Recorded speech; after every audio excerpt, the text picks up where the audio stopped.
Hola, queridos amigos, es un gusto estar una vez más con ustedes en este subprograma No tengas miedo. Este programa dirigido por Santiago Rospide, quien les habla, Ana Beatriz Becerra. Esta semana, el 28 de mayo, se festejaron el aniversario número 1303 de la batalla de Covadonga. Es por esto que hoy nuestro tema en No tengas miedo será los milagros de Covadonga y el concepto de guerra justa. Y justamente vamos a presentar a nuestro invitado especial en este día, persona más acorde que puede ilustrarnos sobre el tema de referencia. Justamente estamos con el doctor Antonio Caponeto.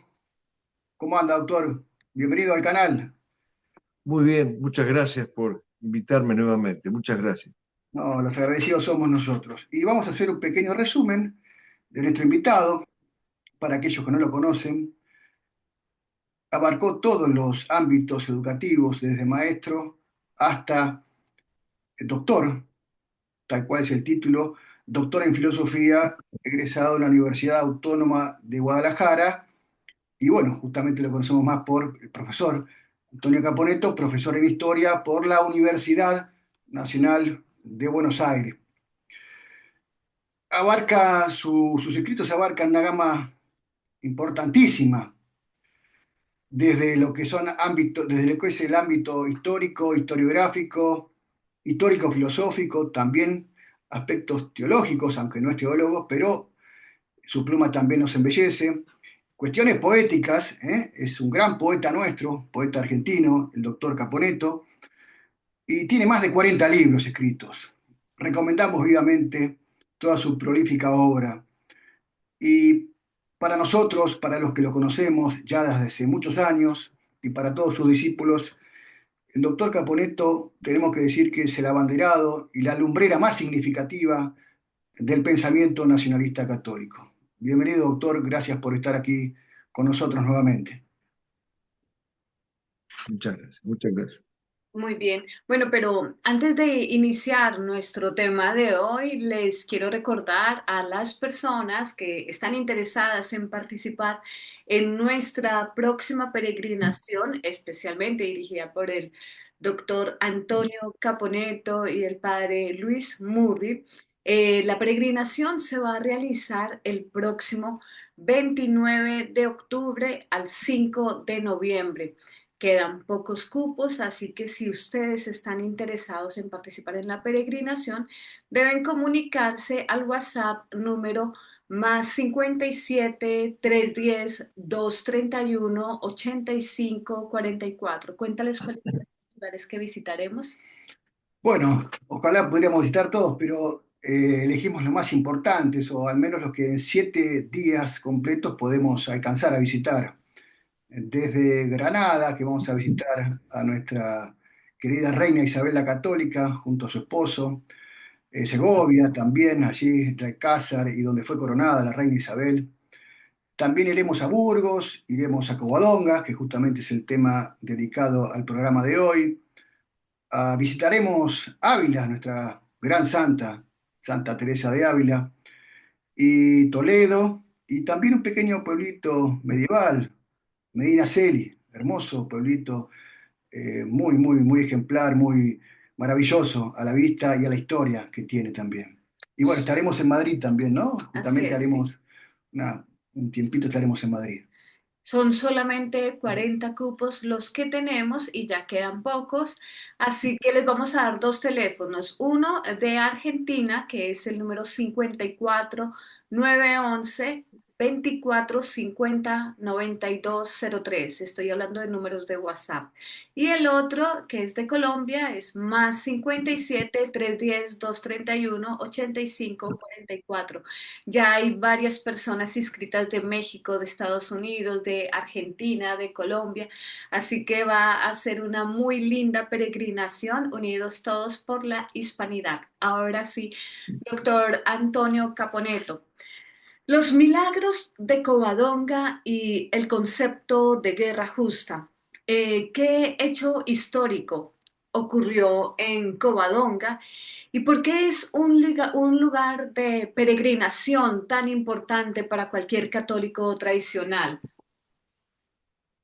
Muchísimas gracias.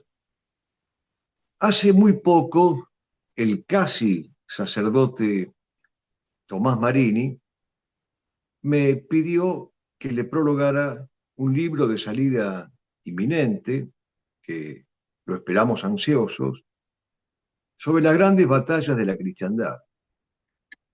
Y la ocasión de prologar este libro maravilloso que he escrito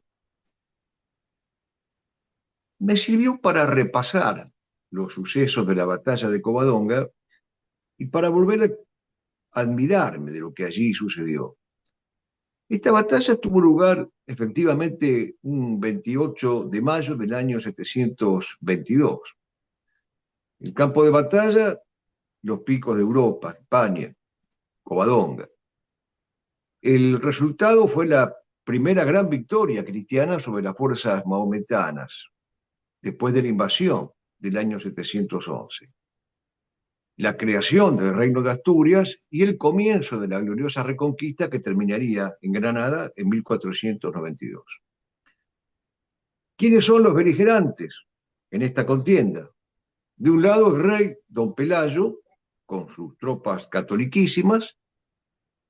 Del otro lado, las tropas mahometanas, con Munuza primero y después con otro emir que interviene y muere en el combate.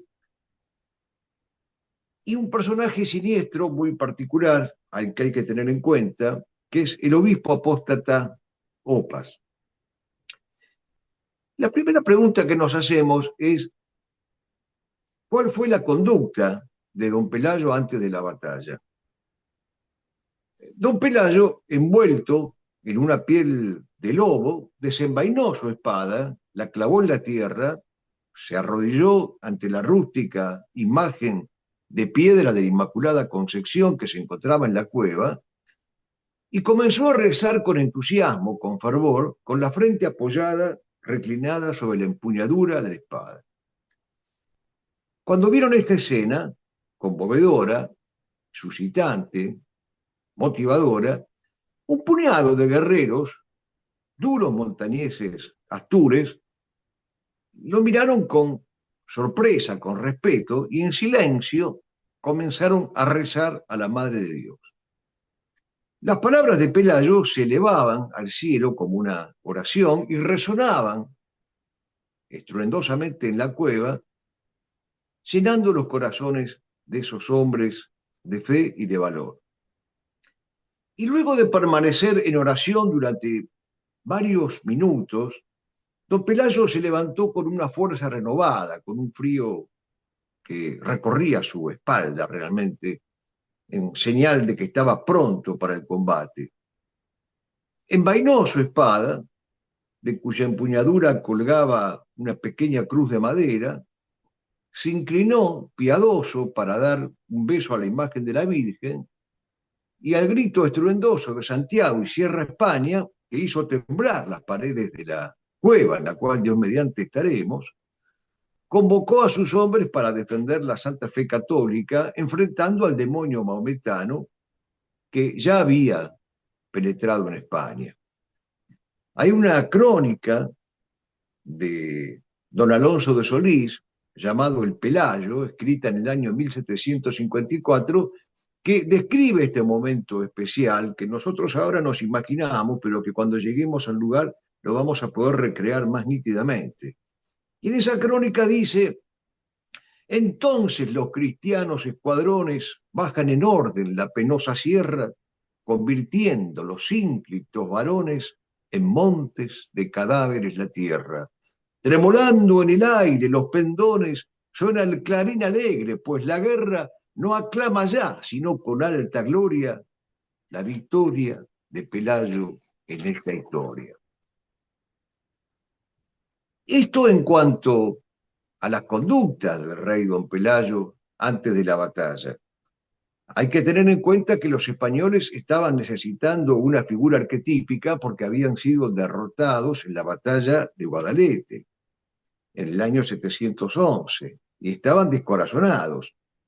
Y don Pelayo era esa figura arquetípica que todos estaban necesitando, un noble rey godo, un hombre virtuoso, un hombre casto, descendiente de reyes, capitán de la guardia pretoriana que había sobrevivido en Guadalete, y según Juan de Mariana, en su Historia de España, un hombre que tenía el vigor y el valor para sufrir trabajos y la presencia y la traza del cuerpo por sí misma varonil, verdaderamente de soldado, dice Juan de Mariana. Pero así como describimos las conductas de Pelayo antes de la batalla, veamos ahora cuáles fueron sus palabras, y sobre todo las palabras que le dirigió al obispo Felón, al obispo traidor, que quiso convencerlo de que apostatara como había apostatado él y de que se retirara de la batalla. Don Pelayo dice: conviene usar de presteza y de valor para que los que tenemos la justicia de nuestra parte sobrepujemos a los contrarios con nuestro esfuerzo. Con corazones atrevidos avivemos la esperanza de recobrar la libertad. Acudamos pues con esfuerzo y corazón, que esta es buena ocasión para pelear por la antigua gloria de la guerra, por los altares y por los altares y los hogares y la fe y la religión. Por lo que a mí toca, dice Pelayo, estoy determinado con vuestra ayuda de acometer esta empresa y peligro, tomar las armas y ayudarnos en esta guerra sagrada, vencer o morir antes que sufrir vida tan miserable, tan extrema, afrenta y desventura como la invasión de los maometanos. Es importantísima esta definición que hace el rey Pelayo de guerra justa, de guerra sagrada, porque como veremos después, se dan todas las condiciones y los requisitos y las circunstancias para que sea efectivamente una guerra sagrada. A pesar de que eran muy pocos y que estaban en verdadera desventaja, los maometanos, tal vez presintiendo que algo ese día no iba a salirles como ellos querían, mandaron pedir refuerzos y así fue que llegó el general Alcama, que murió en combate. Alcama entró en Asturias aproximadamente con 20.000 hombres, que se sumaban a los que ya existían en el territorio de la batalla. Las crónicas difieren en esto, algunas crónicas exageran, se puede admitir, pero no era un ejército inferior a 80.000 hombres. Algunos calculan más de 200.000. Y las fuerzas del rey Pelayo estaban asimétricamente en desventaja en relación o en proporción de 1 a 10. ¿Qué hizo Pelayo? Algo extraordinario. Pelayo esperó a los musulmanes en un lugar estratégico, en el angosto valle de Cangas de los Picos, algo parecido a lo que hizo Leónidas, cuyo fondo cierra el monte Auseba. Allí las numerosas huestes de Alcama no disponían de un espacio para maniobrar. Entonces Pelayo los encerró en el desfiladero, tocó tambor y levantó estandarte. Y en ese laberinto de valles verdes, de profundos desfiladeros, de frondosos bosques, de hayas y de robles, se encontró una cueva sagrada, la cueva de Nuestra Señora de Covadonga, donde una imagen de la Virgen era venerada por los lugareños. En ese lugar, precisamente, y con el auxilio de lo alto, los pocos cientos de combatientes católicos se dispusieron a defender hasta el derramamiento de la última gota de sangre el territorio que estaba siendo invadido por el infierno. Pelayo dividió a sus hombres y con los que quedaron con él en la cueva rezaron a la Virgen implorando el socorro del cielo, implorando un milagro, porque indudablemente la desproporción de fuerzas era abrumadora. Y luego don Pelayo tomó 2 palos de roble y los unió formando una cruz para enarbolarla durante la batalla. Sostuvo durante la batalla esa cruz. Esa cruz de madera que alzó Pelayo en Covadonga se encuentra en el interior actualmente de la Cruz de la Victoria que mandó forjar Alfonso III el Magno en el año 900 y está en la Catedral de Oviedo, a pesar de que fue quemada, mutilada por los rojos durante la cruzada. Y aquí viene lo interesante.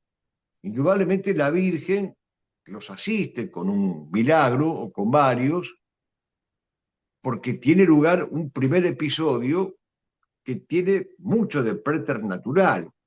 El obispo Opas, un obispo sacrílego y apóstata que servía a las fuerzas maometanas, le pide a Pelayo que abandone la contienda, porque ellos van a perder porque son muy poquitos comparados con las fuerzas del infierno. Esta es la respuesta que le da Pelayo a Opas. Una respuesta que tendríamos que tener nosotros, los católicos del siglo XXI, a flor de labio, permanentemente, cada vez que un obispo apostata o dice algo inconveniente o, lisa y llanamente hablando, herético. Dice Pelayo al obispo: ni tendré amistad con los árabes, ni me sujetaré a su imperio. Tú no sabes que la iglesia del Señor se compara a la luna, que aunque disminuye su forma, recobra al punto su primitiva grandeza. Tenemos confianza en la misericordia de Dios, que hará salir de este montecillo que tienes a la vista la salud de Hispania y la restauración del ejército de los godos, para que se cumplan en nosotros aquellas palabras del profeta: con la vara castigaré sus iniquidades y con los azotes sus pecados, mas no apartaré de ellos mi misericordia. Esperamos en la misericordia del Señor la restauración de su iglesia y de su pueblo y la ventura del reino, por lo que despreciamos a esta muchedumbre de paganos y jamás nos mezclaremos con ellos. De inmediato, el obispo se retira, avergonzado, traidor hasta el final. De inmediato Pelayo, que había dispuesto a sus hombres en los lugares altos, dio una orden levantando la famosa y gloriosa cruz de roble.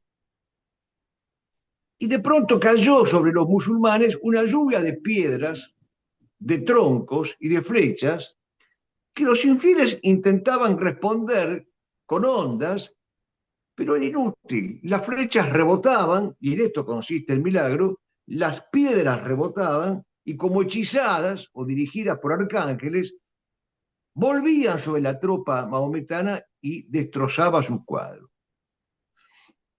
Habiendo generado el caos en el ejército enemigo y causado numerosas bajas, los cristianos, con Pelayo a la cabeza, lleno de gracia de Dios y de fortaleza, dice otra de las crónicas, se lanzaron dando gritos de guerra sobre los desconcertados infieles, invocando al arcángel San Miguel y al apóstol Santiago.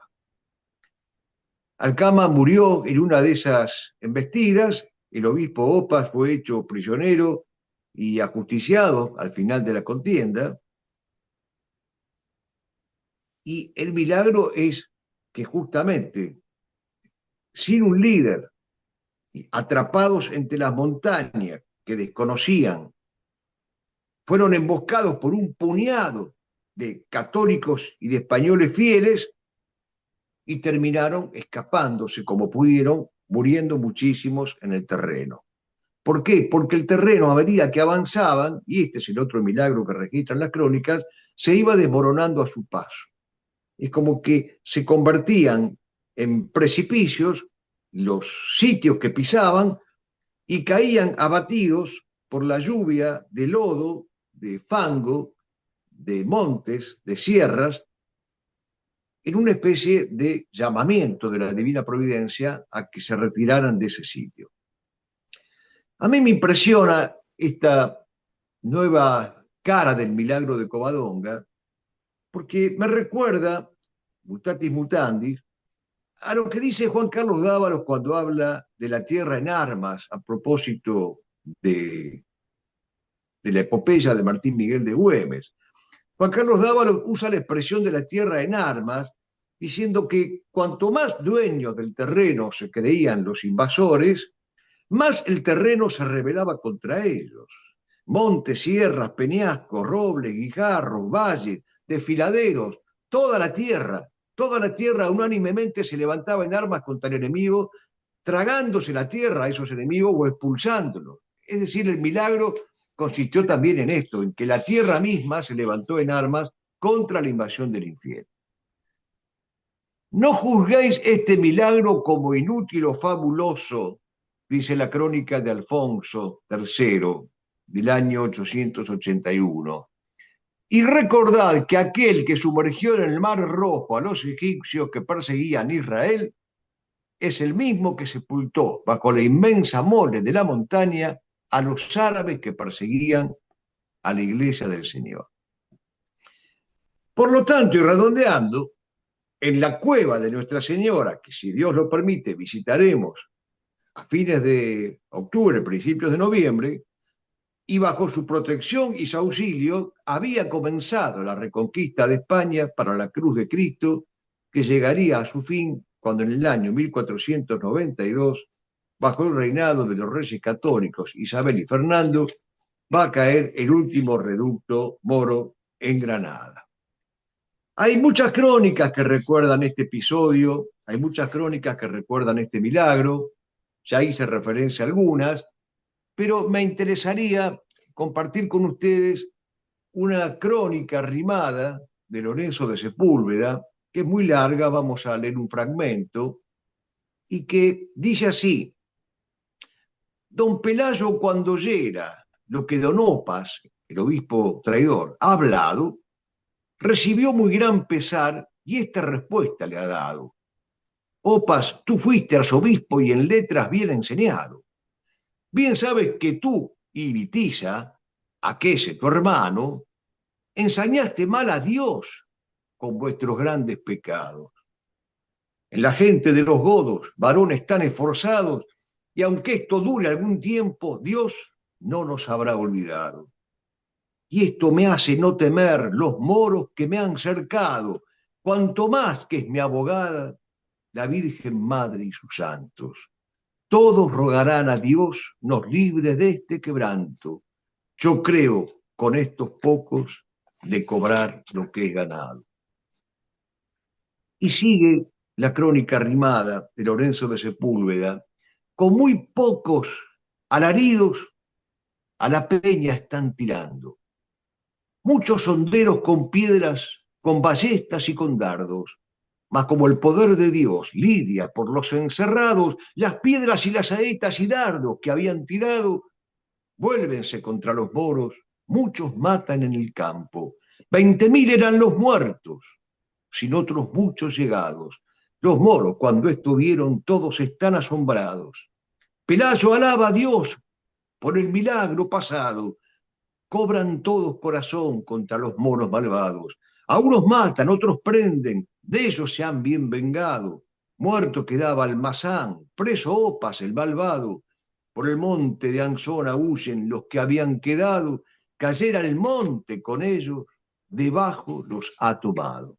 Aquí está el relato del milagro del que hablábamos anteriormente. Milagro atribuido a la Virgen Santísima.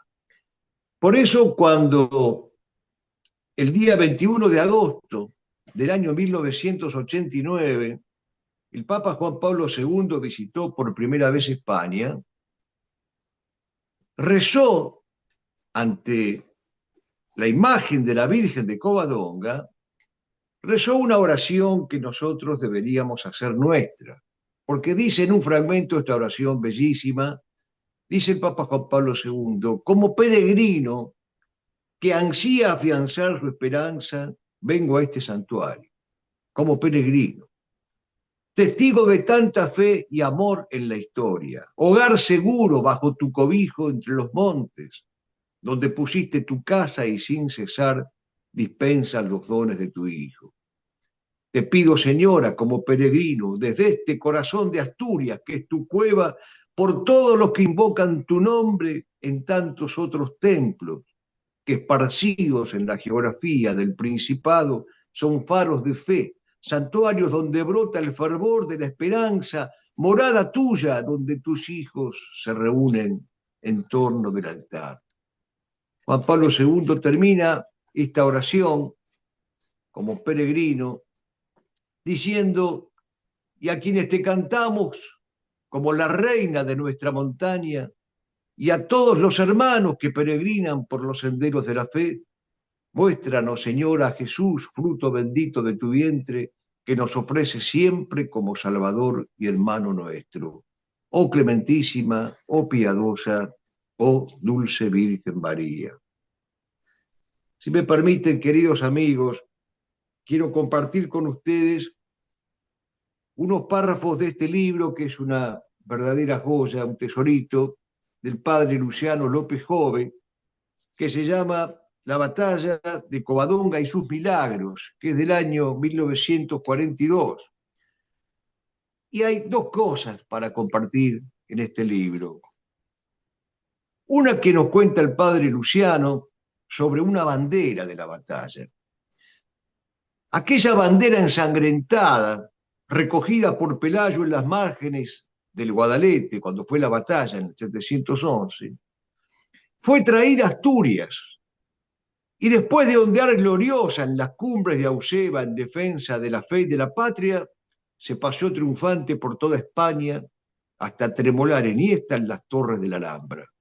Último baluarte de la morisma y jalón final que cierra con broche de oro aquella lucha secular iniciada por Pelayo en Covadonga bajo la protección milagrosa y augusta de la Santísima Virgen María. El padre Luciano compara a Francisco Franco con el rey Pelayo y al final de este libro nos regala la letra del himno de Covadonga, que también es más que apto para nosotros que vamos a peregrinar. Trae al final la letra del himno de Covadonga, pero dice: bendita la reina de nuestra montaña, que tiene por trono la cuna de España, y brilla en la altura más bella que el sol. Es madre y es reina, venid peregrinos, que ante ella se aspiran amores divinos, y en ella está el alma del pueblo español. Interesante esta historia de la batalla, de los milagros y de la bandera.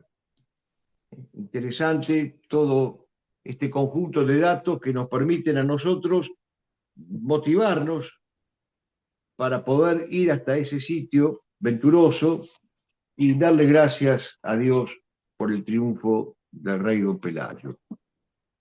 Yo creo que con esto, aunque hay mucho más por decir, pero creo que con esto tendríamos material suficiente como para sentirnos convencidos de que hasta allí debemos llegar para dar gracias. Y cuando lleguemos, agradecerle a la Virgen Santísima, por cierto, pero también pedirle al Padre Luis que le rece un responso al rey Pelayo. Descanse en paz, ilustre, mi señor don Pelayo. Asturias por tu nombre se conoce y prolonga, sinónimos de fama, renombre y nombradía, ganados en la cueva que gestó a Covadonga. Así es, doctor.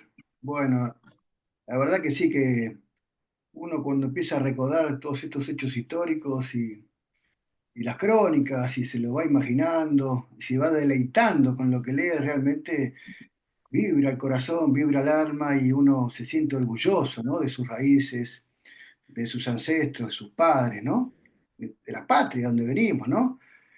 Y hay muchos datos, ¿no? Con esto que usted nos ha explicado. Lo que decía Pelayo, por un lado, que era una guerra sagrada, que había que pelear por Dios, por la familia, creo que dijo en algún momento, y la presencia de este personaje siniestro, el obispo Opas, que bueno, tristemente a veces esto se vuelve a repetirse en la historia, no vamos a decir nombres, pero eh, queremos apuntarnos básicamente en lo que representó esta batalla en la historia de España, desde el punto de vista de pelear limpiamente, pelear justamente, y por qué no decir también por una santa causa, por una guerra santa. Por eso queremos, o quiero preguntarle, doctor, a ver qué nos podría decir si sigue teniendo vigencia este concepto de la guerra justa. Nosotros los militares, justamente hoy es el Día aquí en Argentina del glorioso ejército argentino, que ha tenido también sus guerras justas y recientes. Y por eso quiero preguntarle si vale la pena batirse hoy también, como lo hizo Pelayo en aquel momento. Vale la pena batirse por Dios, por la patria, como incentivaba Pelayo a sus hombres, a sus subordinados, a sus soldados, a pelear limpiamente y saber que si uno moría, moría en guerra justa.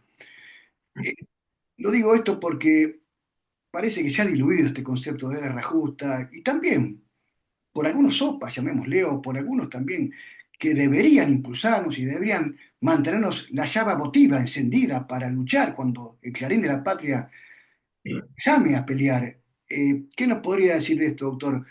¿Tiene vigencia el concepto de guerra justa o ya está perimido? Tiene plena vigencia, es doctrina perenne, doctrina inamovible, por más de que lamentablemente algunos han querido diluir este concepto o negarlo, entre otros, tristemente, recuerdo el caso de Bergoglio, que declaró con absoluta impunidad de que el concepto de guerra justa estaba periclitado. No es así, y el debate fue dado hace muchos años, antes de que Bergoglio iniciara su tenebrosa gestión, y quien se puede consultar en la Argentina como autor calificado para una actualización de este debate es al doctor Mario Sacchi, que escribió un libro que se llama Aristóteles, Santo Tomás y el orden militar. Pero brevemente, el concepto de guerra justa supone declarar a una guerra, a una contienda como justa cuando se dan cuatro condiciones: la causa, la intención, la autoridad y el comportamiento. ¿Qué quiere decir esto? La causa que justifica una guerra, la causa que hace justa una guerra, es la legítima defensa contra una agresión externa y la protección contra los invasores. Por lo tanto, una guerra es justa si defiende la verdad, el bien y la belleza, y si defiende el territorio de agresores y de invasores. En cuanto a la intención, tiene que ser recta, es decir, tiene que promover el bien, evitar el mal y no buscar ni ganancias, ni poder, ni conquistas indebidas. En cuanto a la autoridad competente, tiene que ser un gobierno legítimo y no tiránico el que declare esa guerra justa. Y en cuanto al comportamiento, y todo esto es catecismo escolástico básico, pero conviene repetirlo, en cuanto al comportamiento hay conductas que están permitidas y otras que están prohibidas durante una guerra justa. Pero lo más importante dentro de este comportamiento, tenga conciencia de que esa guerra justa se ha declarado como último recurso después de haber intentado otros: la resistencia pasiva y la resistencia activa. La resistencia activa legal, la resistencia activa de hecho y entonces la resistencia activa armada. Cuando se llega a este punto tiene que haber una proporcionalidad en el uso de la fuerza, que es justamente uno de los comportamientos más importantes que se le pide a los combatientes de una guerra justa. Una vez más quiero citar al Papa Juan Pablo II, porque cuando él visitó por primera vez su patria natal, Polonia, una tierra que ha sido legítimamente guerrera, Juan Pablo II recitó unos versos de un poeta que él quería mucho, llamado Wierzyński, en donde dice, en un fragmento: cruces y espadas, tal es nuestro destino. Herir por doquier la perdición y el mal de que no terminamos de librarnos. Gritar que somos infatigables, que nuestro corazón quebrado en nuestro pecho no se doblegará, no cambiará. Y leer en los siglos la suerte elegida. La muerte es perecedera, la fe es eterna. Por lo tanto, no solamente tiene sentido librar una guerra justa, sino que estamos obligados a librar esa guerra justa porque las condiciones están dadas. Y por eso mismo digo y reitero y subrayo que no se puede dar por periclitado este concepto en un mundo en el cual no son pocos sino muchos los que nos invaden, los que nos agreden y los que nos obligan a una legítima protección del bien común completo de nuestras patrias concretas. Es decir, que el concepto de guerra justa hoy es necesario, está vigente y es un concepto legítimo que pertenece al magisterio de la Iglesia. Lamentablemente, estos temas hoy no se estudian y es por eso que estamos como estamos. Pero si se estudiara el tema de la guerra justa, se llegaría a la conclusión de que la Iglesia y su magisterio han resuelto esta cuestión con plena logicidad, con racionalidad y sin ningún despropósito. Nadie está pidiendo salir a matar por matar, ni a conquistar territorios, ni a anexar lo que no es nuestro. Nadie está pidiendo belicosidad, pero el pacifismo es anticristiano. El Papa Pío XII dice claramente, siempre será moralmente lícito e incluso en algunas circunstancias concretas obligatorio rechazar con la fuerza al agresor. Un pueblo amenazado y víctima de una injusta agresión, si quiere pensar y obrar cristianamente, no puede permanecer en una indiferencia pasiva. Y si no quiere dejar las manos libres a los criminales internacionales, no le queda otro remedio que prepararse para el día en que tendrá que defenderse. Esto lo dijo el Papa en un mensaje de Navidad del año 1945. Así que hay que hacerle caso a este concepto de guerra justa que no es para despreciar ni es para subestimar. Así es, así es. Bueno, gracias, doctor. Sí, hay que recordar estas fuentes, ¿no? Que son tan importantes, sobre todo para los que somos soldados y tenemos que saber que, bueno, tienen que estar presto uno siempre en algún momento y, bueno, si hay que dar la vida por la patria, luchar por ella, sabemos que en estas condiciones, estas que usted estaba explicando, uno puede batirse limpiamente en guerra justa. Gracias, doctor. Muchas gracias. Así es. Claro. Hay muchas personas que niegan la intervención divina en los milagros que usted nos ha comentado que ocurrieron allí en Covadonga. ¿Qué nos puede decir frente a esto? Es uno de los males de nuestro tiempo, la incredulidad. Santo Tomás dice que la incredulidad es contraria a la naturaleza. Y es verdad, porque así como la fe ilumina a la razón, así como la fe alumbra la lógica, la incredulidad termina volviendo a los hombres, bajo el amparo del supuesto racionalismo o cientificismo, en seres incapaces de comprender la realidad por negar precisamente la posibilidad de una intervención divina. Esto pasa en el común de los mortales, pero lo más grave es que pasa en los que se dedican profesionalmente a la historia. Por eso hay varias reprobaciones muy serias de parte del magisterio de la Iglesia para los llamados historicistas, que son los historiadores, pero también en general, cualquiera, que niegan la posibilidad de la intervención divina en la historia. El Papa San Pío X, en la Pascendi, dice que el historicismo es una fisura intencional entre la fe y la razón, y que los historicistas destierran de la historia el milagro y lo divino. Bueno, esto es ni más ni menos que lo que hacen los historiadores modernos, pero el hombre moderno en general. Y Pío XII, en Humani Generis, dice que los historicistas son aquellos que solamente tienen en cuenta, cuando estudian el pasado, los fenómenos. Y nos recuerda algo importante el Papa Pío XII en Humani Generis.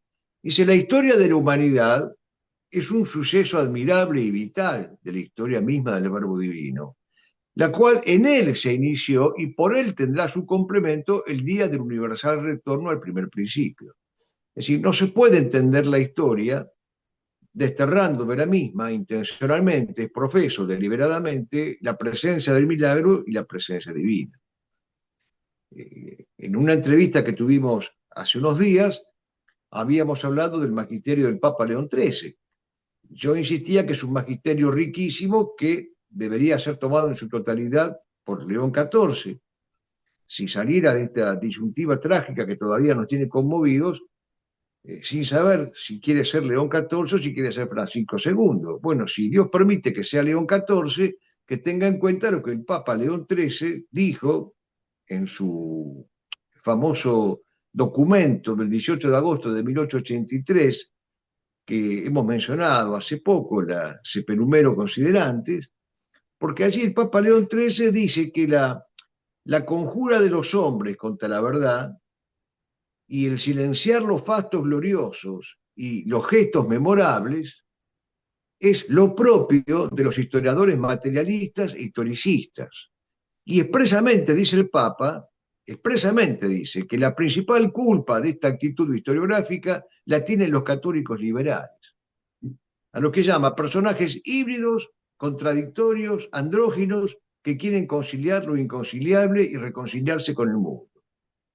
El Papa León XIII termina diciéndonos en este documento, a los historiadores, pero al público en general, hay que esforzarse enérgicamente en refutar las mentiras y falsedades recurriendo a las fuentes.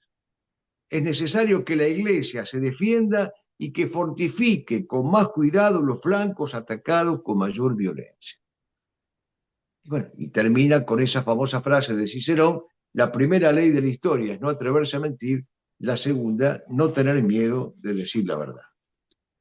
Es decir, y volviendo a la pregunta que originó esto, por supuesto que el incrédulo o el agnóstico o el ateo práctico o simplemente el cínico negará los milagros ya no de Covadonga, sino hasta los milagros que, como decía Aníbal d'Angelo, nuestro Señor Jesucristo ha tenido la gentileza de dejárselos para los hombres incrédulos del siglo XXI, como por ejemplo la sábana santa. Aníbal d'Angelo decía que Dios es tan misericordioso que, previendo la incredulidad absoluta del hombre del siglo XXI, le dejó pruebas de las que él gusta tener, el hombre moderno, pruebas cientificistas, racionalistas, logicistas, fisicistas, para que creyera en Dios y sin embargo no cree. Aníbal d'Angelo decía esto en alusión a la Santa Sábana, porque todos los estudios que se han hecho de la Santa Sábana en el siglo XXI, sin contar los que se hicieron en siglos pasados, pero quiero decir, los estudios que se han hecho en el siglo XXI, que lleva 24 o 25 años, los estudios que se han hecho solamente se podrían hacer en este siglo, hipertecnologizado. Hay una cantidad de verificaciones científicas que solo se pueden hacer en este siglo XXI con los adelantos técnicos que proporciona el siglo XXI. Y esos estudios sobre la sábana santa que verifican su autenticidad le están diciendo al hombre moderno, incrédulo, agnóstico, cínico, que la sábana santa es auténtica, que es genuina. Le están diciendo incluso que Cristo resucitó, que Cristo es Dios, y sin embargo no cree. Bueno, Sí. están comiendo su propia condenación. Como el tema del aborto, que se comprueba, que la ciencia comprobó en el momento de la concepción y la gente igual le importa tres pepinos y mata a sus hijos en su vientre. Es lo mismo, claro. Hay más pruebas para creer que pruebas para no creer, definitivamente. Claro. Sí. Pero doctor, este historicismo es importante, pero también hay otro, hay un apatridismo también, racionalista, ¿no? Pero este libro, que tiene que ver también con lo que estamos hablando de Covadonga, ¿no? Lo recomiendo a los seguidores de nuestros canales, Bueno, muchas gracias. porque acá hay muchas cosas medulares para rebatir y para defender, ¿no? Lo que es la guerra justa, y la patria, ¿eh? La tradición y el nacionalismo. Así. Muchas gracias, Santiago. Por favor, doctor. Y bueno, recordarle también a nuestra audiencia que que en Covadonga no solamente ocurrieron milagros, sino que siguen ocurriendo. Allí en este lugar tan espiritual, en la cueva de Covadonga, en donde van a sentir una, algo que no es fácil encontrar en algún santuario. Y es que el primer requisito para ingresar a la cueva de Covadonga es absoluto silencio. O sea, las oraciones que vayamos a hacer tienen que ser mentalmente. Bueno, allí en este lugar, o sea, se siente nada más el sonido de las cascadas que está alrededor y bueno, es un silencio acompañado con el ruido de la naturaleza que nos brinda estar allí en la cueva de Covadonga. Allí hay una urna en donde las personas también pueden presentar sus peticiones y hay muchas personas que han manifestado ya la intervención de Nuestra Señora de Covadonga en cada una de sus necesidades. Así que, bueno, es un lugar que cualquier católico tiene que visitar, sea con nosotros o individualmente como sea, pero no puede negarse la oportunidad de estar allí en este santuario tan espectacular. Y bueno, recordarles que si quieren participar de nuestra peregrinación, que es única, que es, bueno, que no se va a repetir, acompañados por el doctor Antonio Caponeto. Será el próximo 29 de octubre al 5 de noviembre y les voy a dar el precio de una vez porque es un precio muy, muy económico, tiene un costo de 1.295 € solamente. Este valor le incluye alojamiento, alimentación, el seguro médico internacional, bueno, las tres comidas, desayuno, almuerzo, cena, bueno, los guías, está incluido prácticamente todo. Adicional, solamente deben las personas llegar a Madrid. Nos encontramos en Madrid y ahí ya empieza la peregrinación. Sí. Los números telefónicos a los cuales se pueden comunicar es al celular número en Argentina, WhatsApp número 54 911 2450 9203. Recuerden que si van a marcar por WhatsApp deben agregar el signo más. Y Colombia más 57 310 231 85 44. Es una fecha significativa del inicio de nuestra peregrinación histórico-religiosa, porque es el 29 de octubre. Para aquellos que conocen bien la historia reciente de la madre patria, que tiene un significado importante, ¿no? El 29 de octubre, la fundación de José Antonio Primo de Rivera de la Falange Española, ¿no? Así que, bueno, es un dato de color, pero que también nos llena de emoción, ¿no es así, doctor? ¿Qué le parece? Ah, sí. Así es. Bueno, pues doctor, muchas gracias por estar en este programa. No tengas miedo. Gracias por toda la información que nos brinda como siempre. No, gracias a ustedes por soportarme, por la paciencia que ejercitan cada vez que me llaman. No, Para no, nada. gracias, Y doctor. gracias por todo. Sí, No, muchísimas bueno, gracias.